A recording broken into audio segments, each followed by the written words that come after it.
up, my friends? Welcome to My Chemical Fancast. I'm Haley. And I'm Kat. And this is a podcast about all things My Chemical Romance. Today, we are wrapping up the Black Parade. It is the last time we will be discussing the Black Parade. Maybe, probably. Yeah, I mean, the next episode will be on in between, so I don't really count that as Black Parade. Yeah. People are sick of us talking about the Black Parade. Yeah. Probably. I mean, we've discussed it a lot. So, I mean, honestly, at this point, I feel like they should be sick of hearing our voices at the least. Well, but nothing I can do about that. That's another problem. Anyway, we're going to get into the wrap up. So, what we're talking about basically is what happened after they released it. So, basically, everything from October 23rd, 2006 onward until a certain point, and we'll get to that point. And also about just the album itself. Like, yeah. Things to say about the album. Mm-hmm. Yeah, so I will let you start on that one because I'm starting at the reception, but anything you're talking about the album, I'll just add on. I mean, this is about reception. So this is their, I think it's their highest rated album, certified triple platinum. Whoa. Hey. And Welcome to the Black Parade was their only top 10 US hit. They had a lot of like rock chart hits, number one rock chart hits, but they never had like a big like main Billboard. Yeah, like top hit. 40. Yeah, except for Welcome to the Black Parade. So that's the most well-known song. Yeah. It's the one's persisted the most. And also this is the album they have their single Grammy nomination on. Yeah. For the special edition box set. So not for the album. That first of all, that pisses me off. Yeah. Second of all, I didn't check to see who won that year. I want to know. What year was it? Was it 2007 maybe? I mean, I don't know when they start their program. Hold on, I'm going to look it up. Wow, I just saw a list. It's on a list for top 10 snubs of all time. Correct. So, huge snub. All right, we're going to jump on the wiki to 2008. Okay. Oh. So, that's pretty late. 2008 Grammy. Well, I guess that's maybe when they released the special edition. Right, yes. So MCR was nominated along with the likes of A Fever You Can't Sweat Out, Panic at the Disco, Icky Thump, The White Stripes, Venus Doom, Him got a fucking Grammy. Anyway. It's a throwback. And you know who the winner was? Who? I bet you don't. What it is, Funky Soul and Rare Grooves. Wait, what? What it is, Funky Soul and Rare Grooves. Masaka Koike? I don't know how to say the last name. Koike. Maybe they had a really good box set, man. It better have been fucking phenomenal because it won out. Honestly, anything else other than that, I don't understand. I don't know. Looking at Grammy nominations is really weird. Like, it's a weird system. It's weird. I don't understand it at all. The fact that Fall Out Boy's Mania was nominated for Best Rock Album. Didn't win, but like the fact that it was nominated. What the fuck? That's enough. What the fuck? Yeah. It's not a rock album. And I think they would admit that. Like, they're not trying to say it's a rock album. No. And like genre, I don't know. That's a whole other discussion. Yeah, I don't watch like award ceremonies anymore. Neither do I. I don't know why I'm upset about it. I don't know either because like I know they're bullshit. That's why I don't watch them anymore because like they're so dumb. I guess I just hope they get better and they never do. No, they don't. They won't ever get better. Genres are weird, but if you're going to do a genre, what the fuck are you doing? Yes. So this didn't win shit. No. But it was nominated. And that's fun. But this was a very popular album, and it became a mainstream hit in some ways. It was really essential to 2000s teen culture. And because it was so popular, there was also a lot of backlash. And we've mentioned this before about this weird panic that started to happen because there was a subculture and teens were wearing black and people were talking about depression in public for the first time. Very scary. And they connected these things and we're like, this is an epidemic. And you know who's causing it? MCR. My Chemical Romance. MCR. And they became, in media, there was like this frenzy about them, about parents should make sure that their kids aren't listening. In music, people didn't like them because they thought they were sissies. They thought they were singing songs about sad kids and wearing too much makeup. And So they got bottled at Reading. They had a lot of bad articles written about them. They became a punchline to jokes about kids these days. Kids these days. You're listening to what is that? My Chemical Addiction? What is that? My Organic Friendship? Friendship. So it got really weird, and this album got caught up in all that really unfairly because it's a really interesting album with a really good message if anyone just wanted to look at it, I guess that's too much, but Yeah, it is. But holy shit. I mean, if you look at what it was released with, you look at the fucking #1 album that year, they only got #2 song, or was it album or song that they got because of Hannah fucking Montana?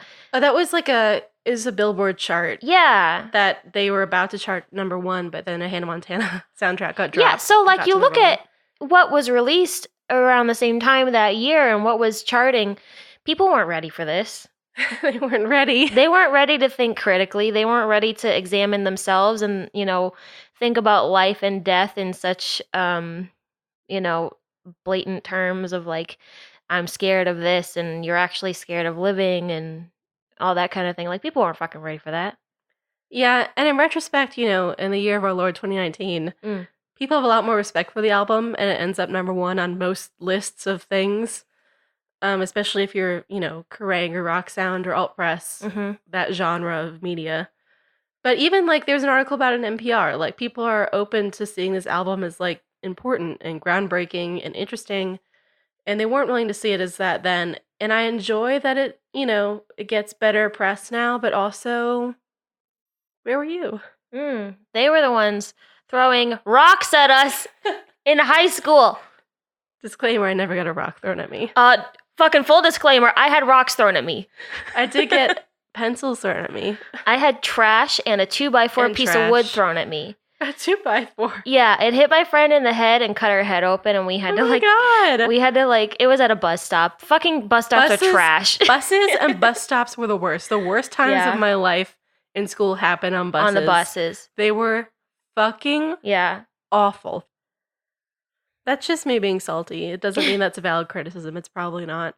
The media then was crazy. Yeah. And it wasn't just for MCR. Like the general media landscape was crazy. This was like Paris Hilton, Nicole Richie, Amy Winehouse times. Like a lot of being really, the media's still kind of invasive about people's bodies and stuff like that, but I feel like not as bad as they used to be. Yeah. In 2007, 2008, when it was just, the tabloids were terrible about people's bodies and drugs, and I don't know. Yeah, I don't actually know if they're that bad anymore because I don't pay attention anymore.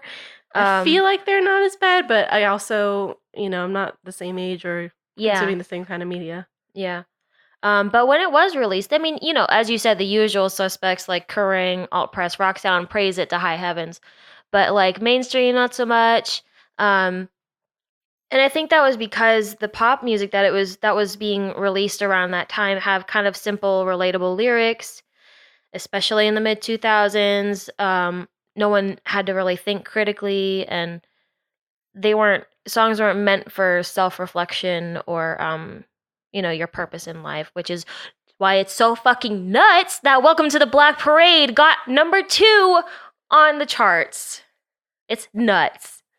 It's respectable. Yes, it is. So, this is why I think while Welcome to the Black Parade was widely praised and enjoyed by a lot of people, some people took it the wrong way because they didn't think critically about anything. Yeah. And it created some issues. Tom Bryant reviewed it at the time, like when it came out, he reviewed it. And he gave it, I think he was for Kerrang, and he gave it 4 out of 5 Ks. And Gerard was like, 4, Tom? That is really mean after how much they know Tom. Yeah, he was like, really, Tom? And Tom was like, yeah, I don't know why I did that. I'm glad he has regret. Yeah, no, he doesn't understand why he did that either. But he's just trying to be cool. Yeah. Trying to seem over enthusiastic about people he was personally friends with. Right.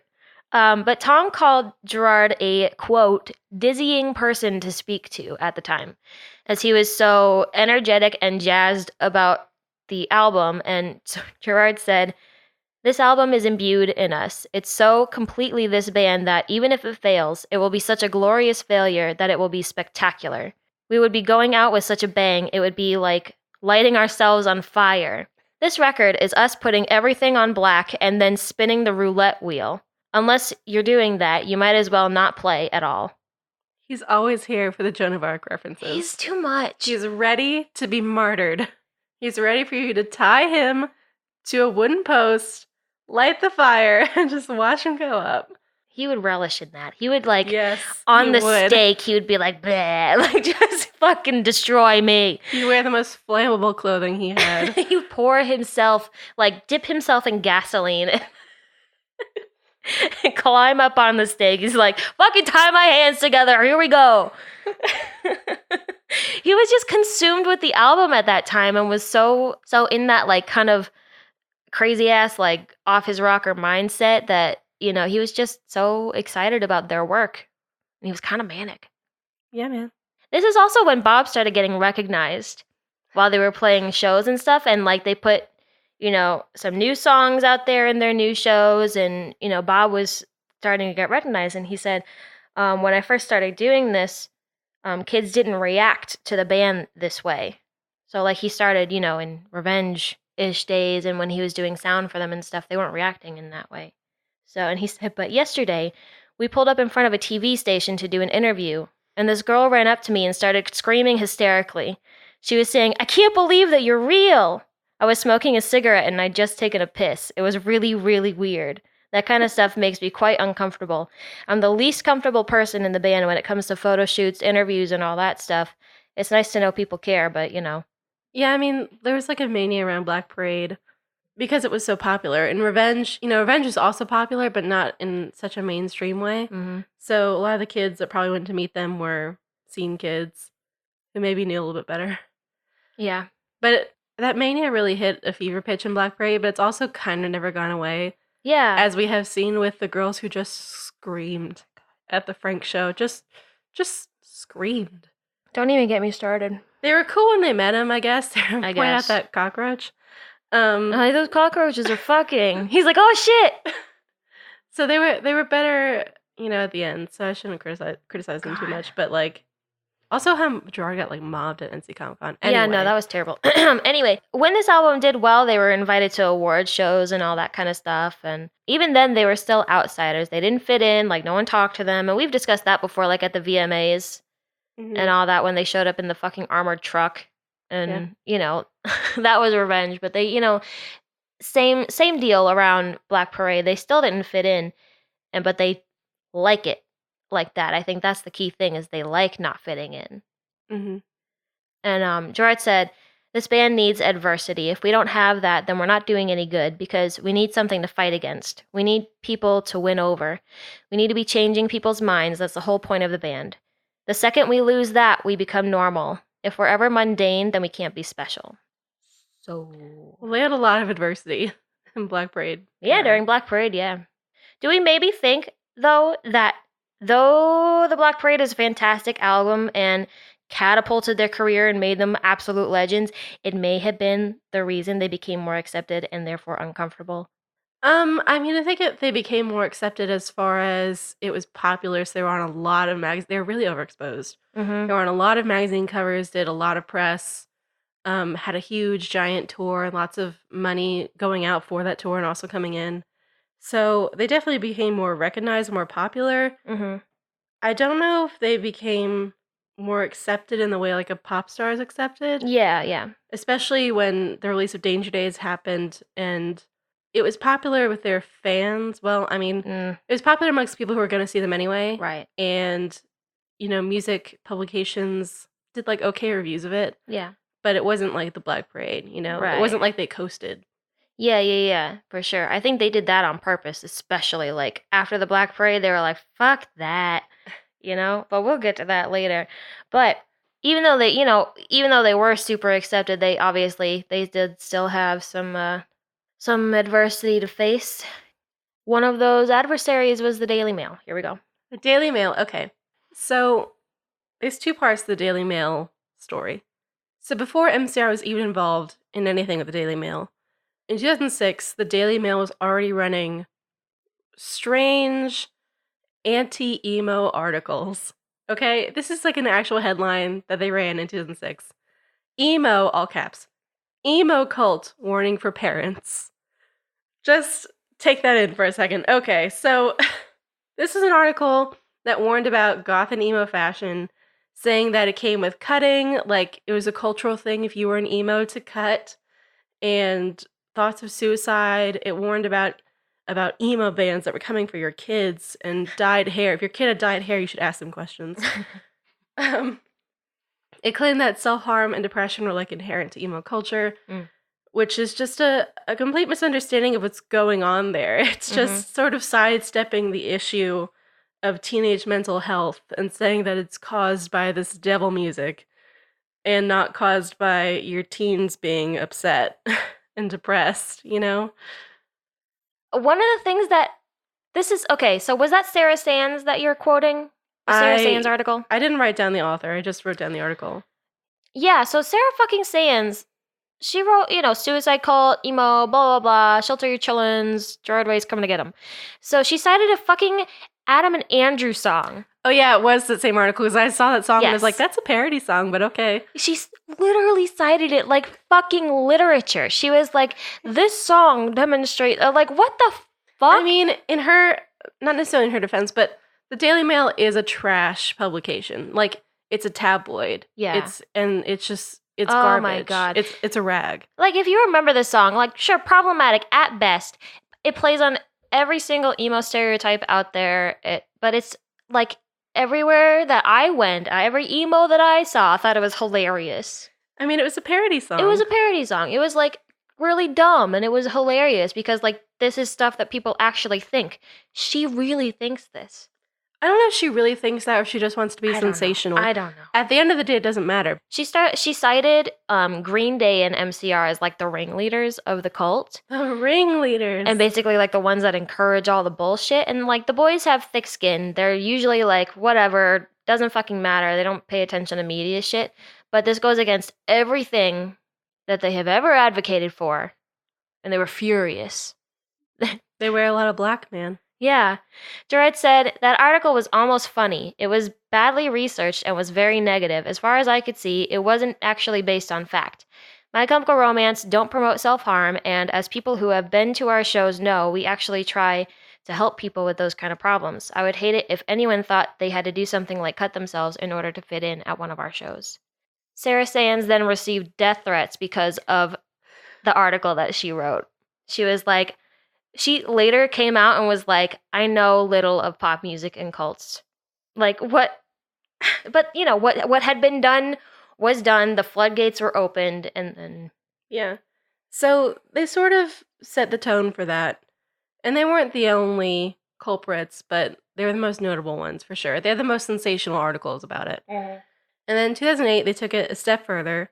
There was this UK teenage girl named Hannah Bond, and she committed suicide at 13. And it was reported that she was a big fan of MCR, and people said that she was in the emo subculture. And the Daily Mail ran an article about it, about her suicide. Why no child is safe from the sinister cult of emo. So that was the fucking title. A child died! Yes. They didn't give a shit about this girl. And, I mean, her parents also seem like they didn't understand, and of course, like, they're very traumatized, but the article quotes her parents a lot, and it seems like they didn't understand, emo or those bands. And I don't know who approached who, but I think that the parents and the Daily Mail just amplified each other. Because they end up saying in this article that MCR is a death cult, and that they caused Hannah Bond's death by promoting suicide and promoting the idea that if you were emo and you killed yourself, you would get into the Black Parade, quote unquote, the Black Parade, which is where you go when you die. And that they also promoted self-harming as an initiation ritual. These things are crazy and also wildly disrespectful. Yeah. To this poor girl. Incredibly. Who's gone. It's very strange, and also obviously not something that the band actually says. It's very strange and not correct. And it was just the craziest and the worst kind of bullshit. And it's a lot like the Judas Priest suicide thing back in the day, or like Satanic Panic. It was just this really strange, overblown story about this scary monster named My Chemical Romance that's coming for your kids. And it's just, I don't remember exactly what the discussion was about mental health or depression or self-harming at the time. I remember those commercials, the You Are Not Alone commercials. Mm-hmm. I feel like we were just beginning to get there. Like we were recognizing that teens dealt with depression, but not recognizing what that meant or what you should do about it or why it might be caused, or there was no like normalization of it. Mm-hmm. It was just a panic that your kids were sad and you couldn't do anything about it, and they Yeah. were getting sadder because of this media they were consuming. Just stop being sad. Yeah, it was just, you know, a misunderstanding of the cause and effect. And so My Chemical Romance got incorrectly and painfully labeled as the cause of this girl's death, Mm-hmm. Yeah. which is wild. Yeah, that's crazy. But anyway, the band obviously didn't agree. And they responded to the article by expressing their condolences to the Bond family, but they rejected the idea that they were to blame because they're obviously not. And they point out again that they were kind of famously anti-suicide, and that the Black Parade, the album, was supposed to be about hope.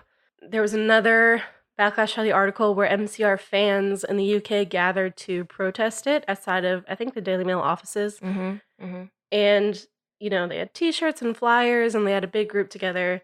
And people made fun of them, but Yeah. at least they tried. They ultimately had to leave because the police ushered them out of there because they didn't have a permit. No, they were teenagers. Yeah, they're not have fucking a permit. teenagers. They just want to yell about things that they believe in. Fucking do it. The panic part of that was pretty short-lived, I guess you could say, but it did solidify the image of the band in a lot of ways as music to cut yourself to, or music for sad teens, or just overly dramatic cry music. Mm-hmm. Which is, seems like an unfair characterization. Yeah. I think that whole incident had, honestly, a really big effect on the band and on Gerard in particular. They had been blamed for this girl's death, and they knew, they interacted with the fans at their shows, and there's an anecdote about Gerard one time being on stage and seeing a girl's arm with cuts on it and being concerned that he was inadvertently promoting that, or that she felt like she had to do that for some reason to like this band or be in this fandom. So I think that was something that was on his mind a lot. And I think it also, was upsetting to see this album, which they had cared about so much and was their biggest album to date and had poured blood, sweat, and tears into, and that they meant it to be this big statement about hope and about life and about conquering your fears, be labeled as an album about death and an album that maybe caused death. Mm-hmm. So yeah, that's heavy for a person to handle. Yeah, especially when the whole point of your band is that you want it to be a band that saves your life. Yeah. And to be told that you're doing the opposite of that feels really disheartening. And after Black Parade, he didn't say that anymore. He didn't say that MCR was a band to save your life. And he openly said that he was hanging that up and didn't want to do that anymore. I think this is part of the reason. And I think it's maybe 90% of the reason. Yeah, and I think that since that was the whole point of MCR, when you stop doing that, it's kind of the beginning of the end of the band, Yeah, they had lost their meaning. They're kind of hung out on a limb, and they're just kind of I don't know, we're here and we're doing stuff, I guess. Yeah, it was they lost the thesis of the band, so yeah, kind of like losing the band. Mm-hmm. But anyway, that happened, and it was ridiculous. Mm-hmm. So, we can pretty strongly say fuck the Daily Mail, which brings us to Reading and Leeds. I am so stoked. Okay, so everyone, if you're listening to this right now and you haven't seen the Reading and Leeds performance, even if you have seen it, just fucking pause it, go watch it. It's half an hour long. Just fucking watch it right now. It's honestly a great performance despite what happens to them. Okay, everyone's paused. Okay, you've watched it. Fantastic. You're back, so we're going to get into it. They had played one so far, where they were the Black Parade. They had played one show where they were the Black Parade. This is where they revealed their costumes. And hold on, since you've watched it just now, and it's fresh in your mind, remember how happy Gerard was when he first pranced on stage with his UK flag, fresh off of this London debut show, ready to be adored and accepted by the UK fans, which have historically loved them. Mm-hmm. Yeah. Oh. And then He someone knew. throws something at him immediately, and he dodges it. He's like, fuck you, and it just sets the tone. He knew what was going to happen. All right, so the reason this happened is because they were set to play after Slayer. Slayer's fans are notoriously aggressive. Yes. And really rowdy. So the leftover Slayer fans that were there when MCR came on were not having this fucking emo-ass band on after these metal legends, and they could not live up to the name. Why are they even playing on the same stage? Why do they even exist in the same universe? They shouldn't be here. So they were like, fuck this. We're going to throw everything we have at them. And they did. Can I read you a quote from Gerard Please. about this? Gerard said, "People were as shocked as we were that we were playing after Slayer, their legendary band. The aggression started from a small group in the crowd. Then, unfortunately, I told people to throw stuff at us. That was a very large mistake." Yes, it was. It was a large mistake. I think it's hilarious. Honestly, I think it's hilarious. It was a very large mistake. Yeah. So can we just play, like, I don't know, a clip of Wizards of Donington? Yeah, I'll play the Black Braid part. A wizard threw an apple at my head, an apple at my head, and if it hit me, I'd be dead. Stop throwing fruit at me. Black Parade is next, and it's hard for me to see. Wizards, stop throwing fruit at me. That is, like, the best. It's a song by James's band, Reading the Full Effect, about this show.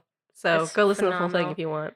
Also, if you haven't listened to Reggie in the Full Effect, first of all, what the fuck are you doing? Go listen to everything they've ever done. Anyway, Jared said he fell at one point during this show. I've seen this show. I played this show on, like, half speed. I didn't see him fall. I didn't either. Maybe it was when the camera wasn't on him. I don't know. He says he slipped on a peach. Yeah. I mean, I feel like it would have, Who had a peach at the festival? Who has a peach at a festival? I don't fucking know. Who has a golf ball at a festival? Like, That's true. Who does have a golf ball at a festival? Also, I think someone asked Frank what it felt like, and his answer was, "What does it feel like to get hit? It fucking hurts." yeah. Well, He got hit. He said, I think he got hit with, like, a bottle cap or something in the bridge of his nose. man, someone had to like really like throw that thing to get it like on stage to hit him and for it to hurt. Yeah. Like they'd have to like have an incredible arm. They Yeah. should honestly go That try was- out for baseball. That was one of those metal dudes in the front row. I holy guarantee you. shit. Guaranteed. Those fucking metal dudes are strong. Those guys should do sports. Have a career. This is also the festival where Brendan Urie was infamously hit with a bottle and was knocked out for 30 seconds or something like that. Like literally right at the beginning of his set. It's dangerous, man. It's like I feel like a lot of people think that getting bottled at Reading is kind of a rite of passage. No, fuck you. You can like kill someone accidentally. Yeah, like it's dangerous. It's not cute.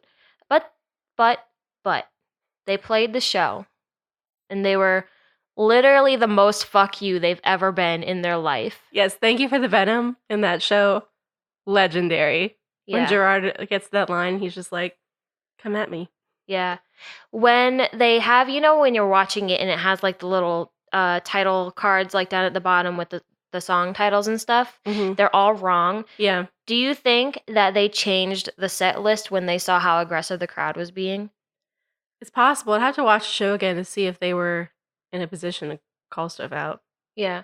Maybe Well, they I just mean, fucked up. someone may have done that on the dead mic or something and was like, hey, we're going to play Thank You for the Venom next because fuck these guys. They won't appreciate Ghosts of You. They would not appreciate Ghost We'll of have You. to be aggressive with them.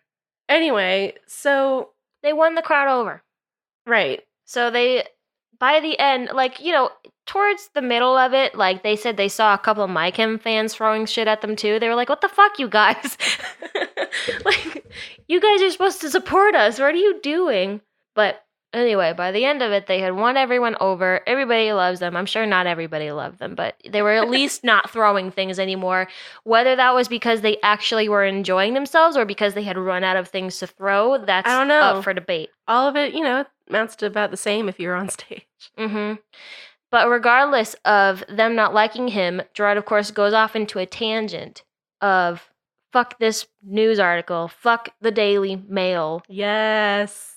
because they called us a cult of, like, a suicide cult or a cult of emo or something. And he's like, fuck that. He got the whole crowd to chant, fuck the Yeah. Daily Mail. Fuck the Daily Mail. Yeah. An article calling people that listen to our music or fans of us a cult. They called us a fucking cult. Do you believe how fucking ignorant that is? And that we promote self-harm and suicide in our lyrics. You fucking believe that? So we're here to tell you that you, our fans out there, are not a fucking cult, but an army! And that nothing is worth hurting yourself over! Nothing is worth taking your life over! Do you understand? You say, fuck the Daily Mail! Fuck the Daily Mail! Fuck the Daily Mail! Fuck the Daily Mail! Fuck the Daily Mail! Fuck the Daily Mail!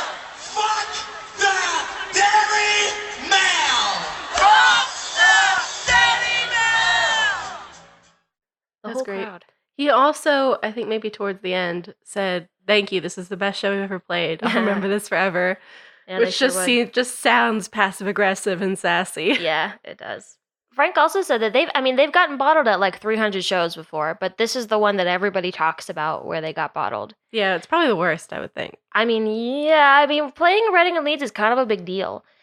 And I think it happens so often that people bottle artists at Reading and Leeds that, Yeah, you talk about it. yeah.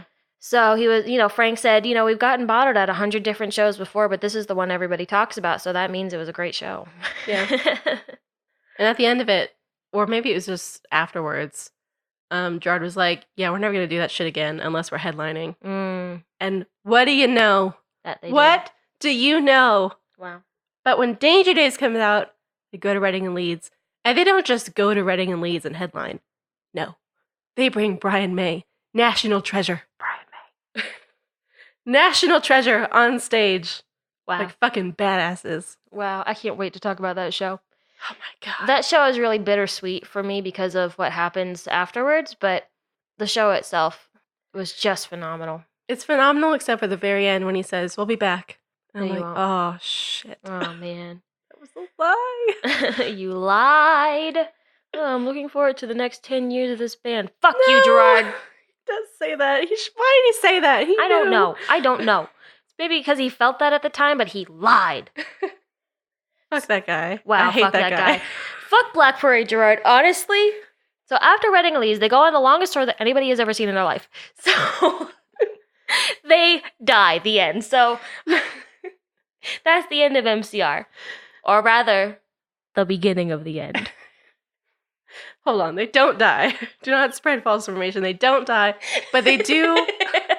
They do tour way longer than any human being should ever tour. They tour for 2.5 years. 2.5 years. Frank said that this is because they released in 2006, but it didn't really pick up speed till 2007, and so then they were more in demand and felt like they had to keep going. But still, stupid. Stupid ass. Everyone that was involved with the band that knew the band, Craig Aronson, for instance, like fucking the guy who's probably supposed to be like, "Hey, keep touring. Here's some money. Get us more money, you guys." Even he was like, they should have stopped in 2007, like late 2007 at the very latest. Yeah, WB called them at some point. It was like, "What are you doing?" Guard's like, We're touring. "Touring." They're like, "Why?"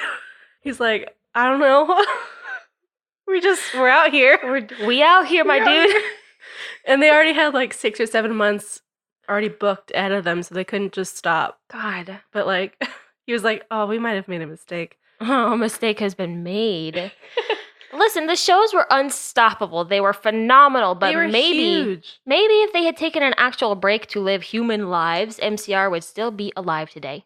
It would have helped, especially because their shows were massive.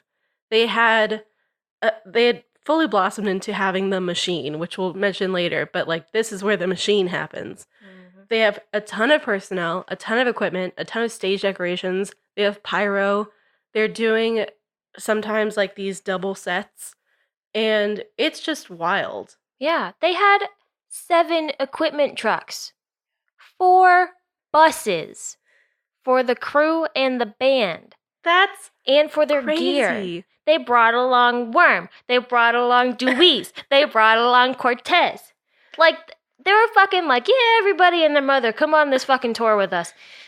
It was fucking insane. It's crazy. That's so much. That's so much personnel and so much equipment, so much money, honestly. Like, with that amount of effort going into each show, I'm shocked that they made money on this tour for how big it was. Yeah. Holy shit. It's nuts. But they were fucking huge. And you just can't do that for that long and stay alive. And a lot of them couldn't do it for that long, and they No. cycled in and out. They're fucking dropping like flies. Bob was out a lot because, as we mentioned, he was already injured from Famous Last Words. But besides the gangrene, he also had a bunch of hand problems. Yeah, he had carpal tunnel. Yeah, his hands honestly got fucked up.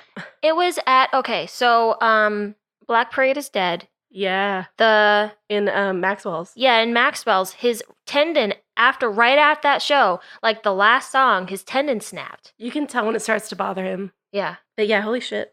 So Bob's out for a lot of the time. Mikey went out because he got married. Mm-hmm. And Gerard and Frank also got married on this tour.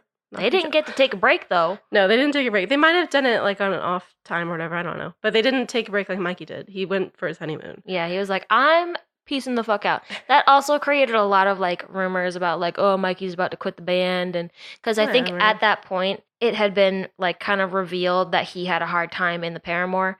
Yeah, they tried to keep it a secret for a while, and then Yeah, it they didn't work. stopped.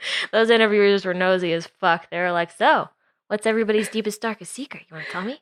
Reading the special edition liner notes, they try to be vague about it. Gerard is like, someone left the house. Someone had to leave for reasons, and never says who or the reasons. And you're like, how long did this go on, this weird secrecy? Not very long. But Mikey was out. Frank was out for a while because he's chronically sick, and I think he had an issue in his family. And so Matt Cortez picked up a lot of slack for Mikey and Frank. Yeah, Cortez stepped in for Frank when he was out, and he stepped in for Mikey when he was out. And they loved Cortez. They were like, yeah, this is fantastic. Like, Cortez is great. He brings a lot of energy, and he works really hard and all that.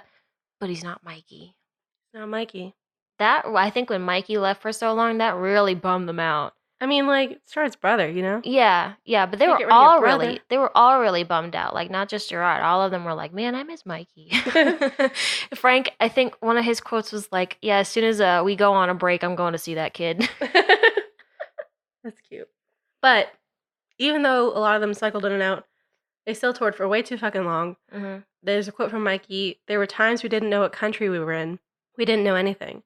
Someone would point us at the stage and we'd head in that direction.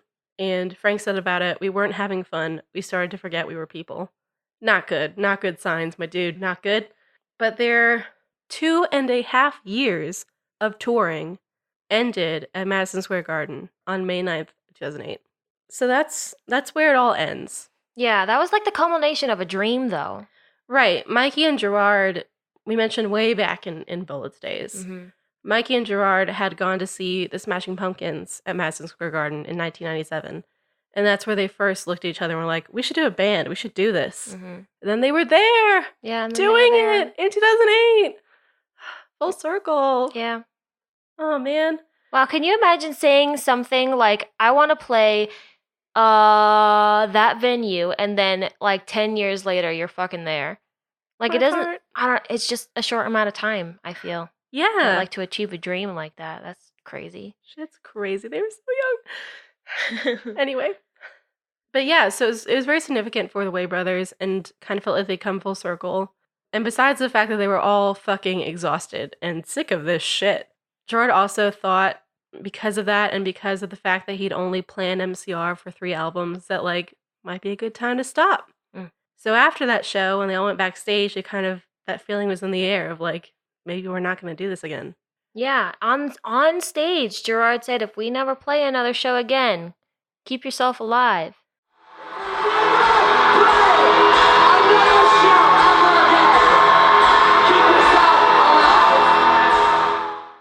Holy and shit. people were like, what? What do you mean if you never play another show again? He meant what he said. Gerard Way. I have a quote from Tom Bryan about this. It's a little bit long, but I feel like it's all very valuable. Can I read it? Yes. An overwhelming physical, mental, and emotional exhaustion enveloped them like a vast black cloak. As Gerard stood toweling himself down in the dressing room, it was not to the past he was looking, but to the future. And he wasn't sure if he saw a place for My Chemical Romance there. He turned to the band's guitar player, Ray Toro. Ray said to me, "Maybe you need a break. Maybe you need to go and get stuff out of your system," says Gerard now. I remember saying that night, "If we never do this again, thank you." What's scary is that it felt like it was okay to say that. It felt accurate. And he wasn't the only one. Each member of the band was thinking the same thing. They were thinking that maybe My Chemical Romance had run its course. Maybe there was no more gas in the tank. There was injury upon death upon illness during the Black Parade tour, says the band's guitarist Frank Iero. It really felt like we were being run along a cheese grater. We were leaving bits of ourselves all over the world. When something drains you as much as it did after the Black Parade, you end up not knowing if you want to do it anymore. You still have the love, but maybe not the want. There was something in the back of my head asking, is this going to happen again? Are we done? That Madison Square Garden show really felt like it was the closing credits, says Mikey. It was weird. It felt like it might have been the end. So they kind of felt like maybe a chapter was closing. Mm-hmm. It didn't. No, it but did it not. felt like it. Yeah.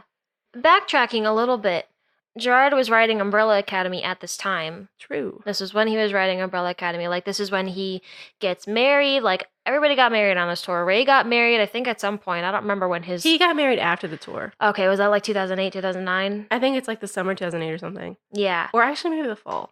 I think it's in November. But Okay. Anyway, he gets married after the Yeah, tour. everybody gets married.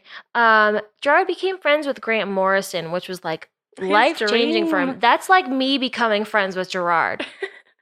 That's like fucking unfathomable. That's like, I can't even. So, Grant Morrison says about Gerard, at that time, I don't think he was aware of how much of a rock star he actually was.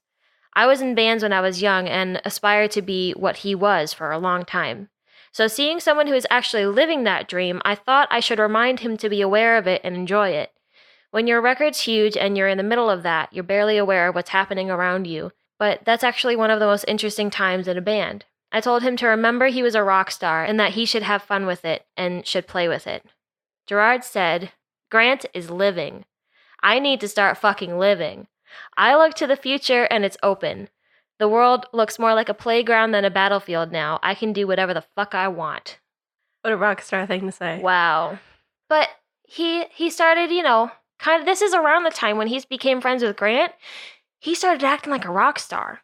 Like a diva. Like he got like the hair and the clothes and the attitude and He bought a fancy house for yeah. his new family. Uh-huh.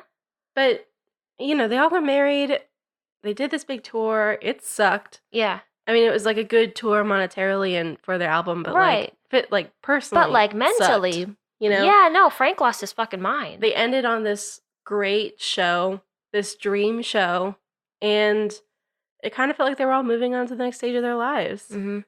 But they had this really big band and a really big record company, and they liked to play music. We're going to have a show, an episode after this one, about the in-between parts between 2008 and 2010. So we'll talk more about it then, but Mhm. they go back in the studio. Oh god, They go back in fucking there, studio. They And- spent like 4 months off. They were like, "Yeah, I'm bored. I want to go." Yeah.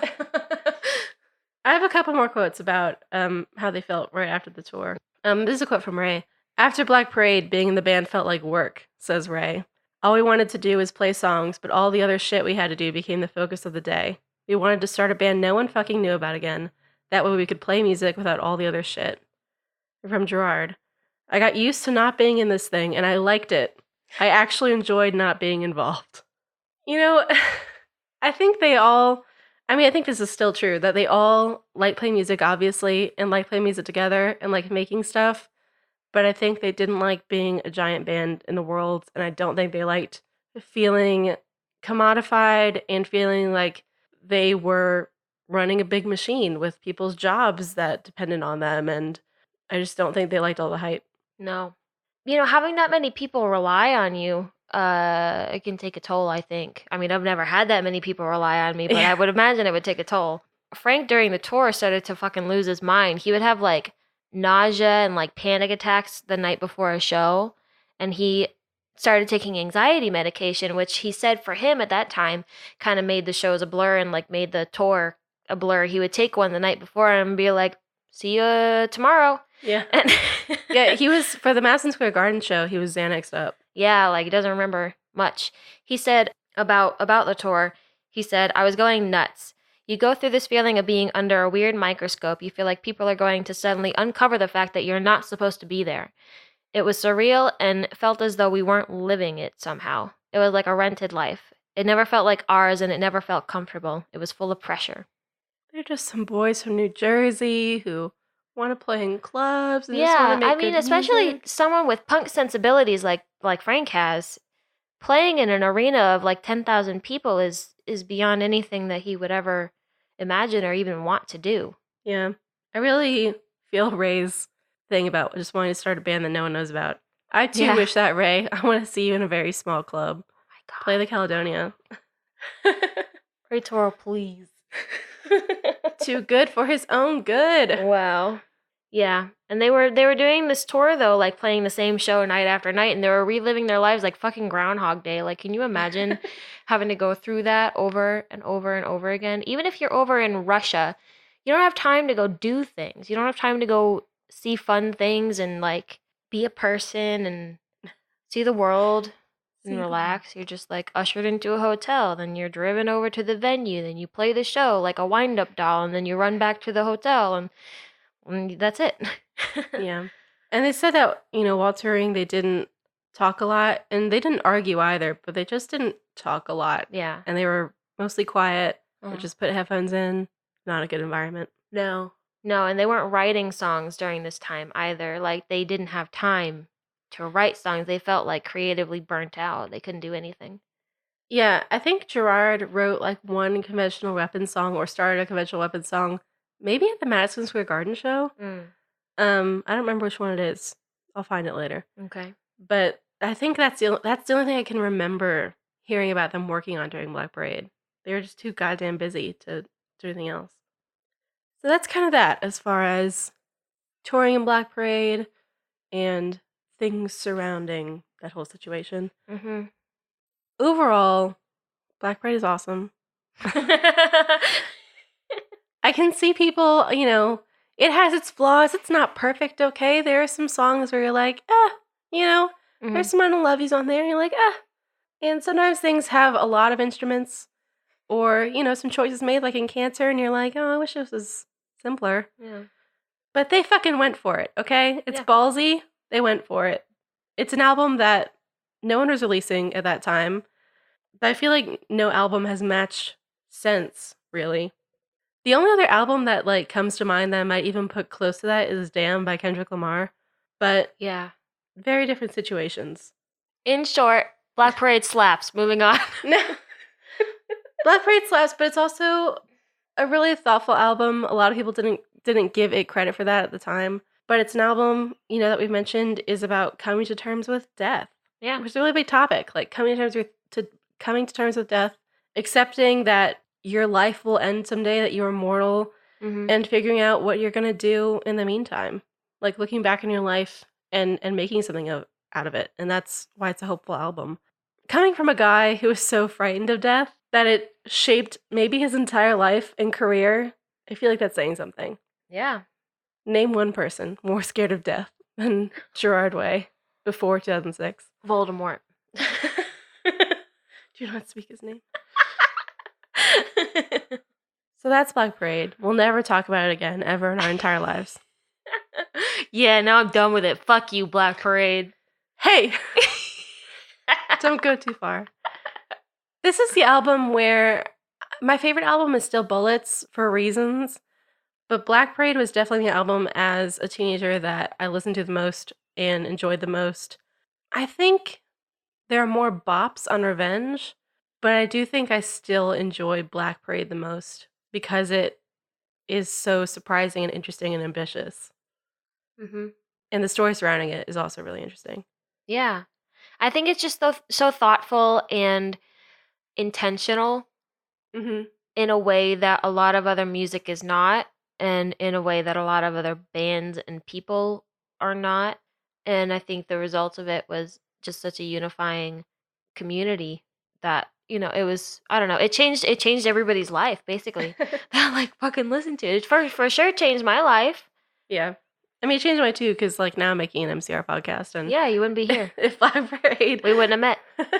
if Black Parade hadn't come out, and they'd come out with something worse, Hmm. maybe I wouldn't be doing this podcast. Yeah, But they did make Black Parade, they did. and that made all the difference. Even though there might be more songs that I have more fun listening to on Revenge, I still think Black Parade is their best album. Yeah, Black Parade has my favorite song on it, so See, Revenge has my favorite song on it. I know. I love that your favorite album is Bullets, but Revenge has your favorite song. Revenge is my favorite album, but Black Parade has my favorite song on it. I don't know. I feel like it says something.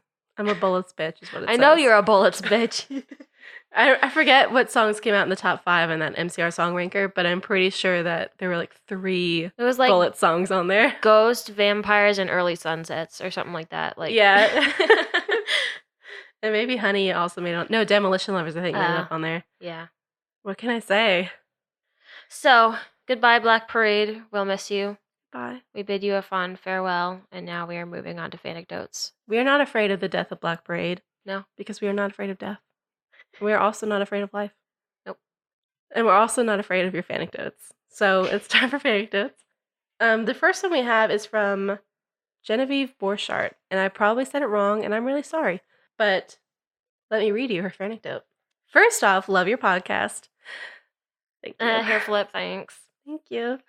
My name is Genevieve, but people call me Frankie because I'm short and get crazy hyper sometimes. It's worse when I have coffee or green tea, lol. All through high school, I felt like I was struggling to find who I really was. MCR had changed that, and I haven't looked back. I first heard mention of them when my friends, who were the ones who got me into MCR, were going to see the boys at the Next Big Thing 4 in Clearwater, Florida. I was invited, but my parents were like, no. So I missed the chance to see the boys. Didn't get into them till maybe August of 2005. Note, my parents are strict Southern Baptists, so anything different was wrong. I actually got sent to a therapist because my mom thought I was depressed and suicidal because she read Helena lyrics I had written on a notebook. Well, I mean, my mom always sent me to a preacher, so, that's entirely different. No, it's mildly similar, I feel. That's also like a very 2005 thing, writing Helena lyrics in a notebook and your mom sends you to a therapist. Yeah. Hey, at least she sent her to a therapist and not a preacher. Like, good move, Mom. Good move, Mom. I was depressed for other reasons, but that's a different story. Good move, Mom. Yeah. MCR helped me with my depression. They made me realize I wasn't the only one, and I dove into music and art to help me with it. I finally got to see the boys at MBT 5. It was my first rock show, too, and again at MBT 6, where I got to meet Gerard. I have a funny story that happened on the Black Parade album tour. They stopped in Tampa in April of 2007. Me and my friends jumped at getting tickets, and we got pit. I made the 3 of us our own Black Parade uniforms. The show was amazing as always. After the show, we went around to where the buses were. The crowd was small and stayed polite when the boys came out at the back area of the stadium. Everyone but Frank, Worm, and I think Deweese got on the bus. One of them, I don't know who, played around with a remote control car for a bit before Frank decided to come talk to us. Why do I feel like that was Worm? Anyway. Probably Worm. As he was walking, his attention was on his phone and didn't see a semi-truck moving nearby. Oh my god. He's got AirPods Oh my god, he can't fucking hear us. We all called out to him. We all called out to warn him. The same time Worm pulled him out of the way. A hero. Worm. Worm is literally out here saving lives and nobody acknowledges his contributions. Well, I'm acknowledging you today, Worm. I'm acknowledging your contributions to this band. You have saved lives. Pulling them bodily out of harm. Wow. I have a picture that shows his sheepish smile once he got up to us. My friend Val is a good photographer, so she was able to get a really good picture in that low lighting. Last thing, 'cause I noticed the email is a bit long. I have named 2 horses MCR-related names, not just barn names, but registered names. So it's on their papers. First was Helena, pretty black filly. Her registered name is 3 Chicks Eclipse. Couldn't use 3 Cheers, though I wanted to. The second was Rumor, registered name I Heard a Rumor. Rock on, Gina. Wow. Or Jenna. Really like I Heard a Rumor. Yeah, I like that. Our next anecdote is from Adeline, and she says, I first heard about MCR when I was 9 years old through my best friend in 2004. We would pass notes during class talking about whatever, and she was always writing out the band members' names with hearts all around. During recess, we'd sit by ourselves on a bench in typical emo kid fashion and listen to clips of revenge songs she had recorded on her phone.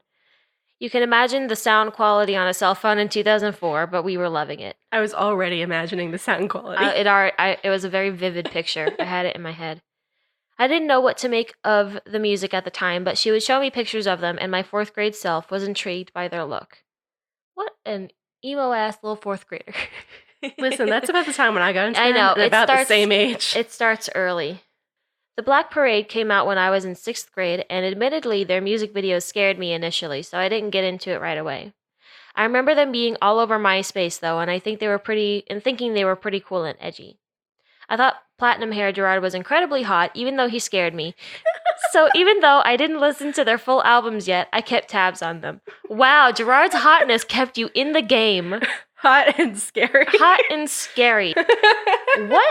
What a thing to live up to. That's amazing. That is the legacy of this band. Honestly, hot and terrifying. Wow, that's fantastic. Anyway, by 8th grade, I revisited it and really started jamming out to Teenagers and Famous Last Words in particular.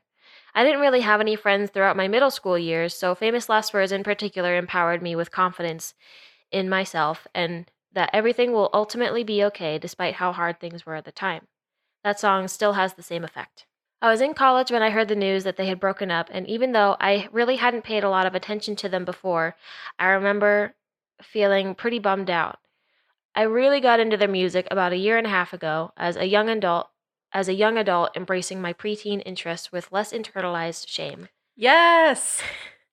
It was a really emotional experience listening to all of their music and being transported back to being a kid and a preteen, as well as attributing new meaning and connection to the songs now that I'm older. I think Disenchanted is one of their most beautiful songs, and it bops so hard. My father passed away from cancer years ago, so I have a particularly strong connection to the story in the Black Parade and have spent lots of time crying to that album in the car. So many feelings. Anyway, all of their music is so beautiful, and they as a band are so iconic. I'm so happy to have been around during their heyday, even if I never saw them perform. However, I'm seeing Frank on Taking Back Sunday's tour in April, and I'm going to lose my entire mind. I can't wait. I love the podcast, and I'm learning so much, and I'm so grateful for that. Thank you, and keep up the great work. I think Adeline and I are the exact same age. Really? Yeah. Were you 9 in 2004? For half of 2004, yeah. And I graduated 6th grade in 2006. So we're probably about the same age. Yeah. That's cool. Yeah. I identify with this. Thank you for sending us your anecdotes. We always enjoy reading them. Yeah. They're always so interesting and so different. And now I think it's time for song recommendations / just songs we've been listening to and don't necessarily recommend, but just, we've been playing. Haley, what's your song? My song is Carolina by Kimbra. On a ride to Carolina, drive for miles to see the light. Find my feet in Carolina, some men on me to take my mind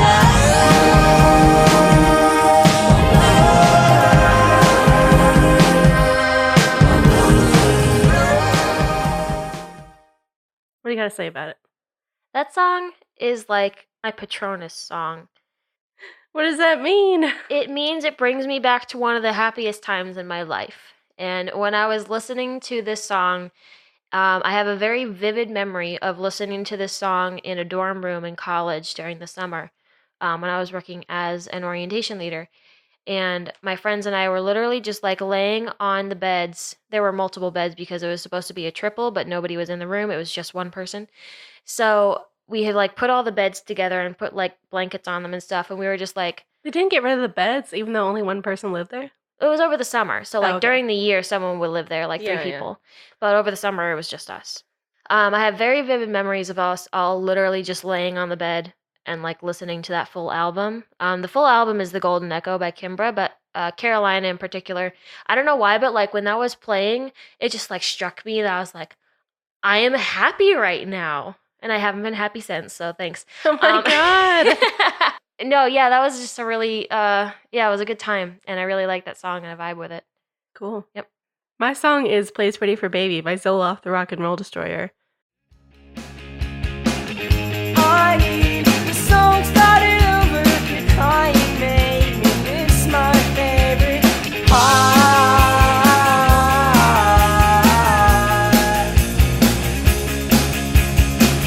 I hear the exclamation point. You found that I didn't do it. I didn't know that. Not for any beautiful, meaningful reason, just because it's a bop. And Spotify recommended it to me, and they were correct. They were right. And just a jam. What was the band's name again? What in the what? Zoloft, the Rock and Roll Destroyer. Zoloft? Yes, but Like not Zoloft? not Zoloft. Zoloft. Zoloft, the Rock and Roll Destroyer. That sounds like some otherworld shit. That sounds Yes, like it does. some Phantom of the Paradise shit right Yes, there. it does. This song is a bop. This band is a bop. Actually, it includes a dude in it. Hold on. It includes Anthony Green, I think, or used to include Anthony Green. Oh. I think it's like an early 2000s band. I don't think they're alive anymore. Oh, I see. But they made this one song and it's a bop. So, our last piece of business is saying thank you to our patrons. Mhm. So we have a Patreon. You can find it at patreon.com/mychemicalfancast. And there are some perks, you know? If you donate a certain amount of money, certain tiers, you get special things like outtakes or notes or requests to make us do more work. Yeah. And Or you can, make us sing any song you want. Even if it's like a we don't fucking have a- Backstreet Boys song, you can make us. within reason. We have two instruments that we can use. We can use a guitar and we can use a voice. We can use two guitars. We can use two voices. Mm-hmm. Or we can So- maybe use like basic piano. Yeah, so, don't expect a lot. But anyway. Yeah. Anyway, these are patrons who have pledged $2 or more a month, and we really appreciate them. And here's our shout out. So, big thank you to Tim Malpass, Vienna Langton, Gabby Dauber, The Boy Phantom, my mom, Tara Lamantia, Cherith McGregor, Katie Kelly, Sarah Wagner, Melissa Contreras, Phil Grant, Emma Johnson, Caitlin Carnes, Anne-Louise Mullen, Kayla Williams, Dominique Ray, Dental Records Music News, Liz Roswell, and Brianna Tong. Thank you guys so much. We really appreciate you. And also, your girl has been editing this podcast with software that she got from work, and maybe she's not going to have that job anymore. So, all pledges are appreciated so I can afford the software on my own. Hey. Just a heads up, we have a goal. So, in the meantime, you can follow us on the social medias. Mm-hmm. Twitter and Insta at Chemical Fancast, Facebook, My Chemical Fancast, and email us words and things to mychemicalfancast@gmail.com. And next week, we have another episode coming out that you're not expecting. You don't even know it's coming. You're not fucking You ready have for this. no idea, You're not okay? ready for this. But if you've listened to this whole episode, you get to know for the first time right now, okay? Can you play this song in the background and let me feel it? I'll think about it. Yeah. So next week we have an episode coming out next Monday, and it's going to be an Umbrella Academy episode with Cassie Witt. Hey! Yay! We got guests, we got theories, we got comments. So, if you like Umbrella Academy and you want to hear us talk about it, you want to hear Cassie Witt talk about it, most importantly, tune in next week. Extra episode. Everyone's happy. Mm-hmm. What an exclusive. You got the scoop. Wow. Thanks for sticking around this long. Thanks for sticking around. But anyway, Go home. I'm Kat, I'm Haley. and this is My Chemical Fancast.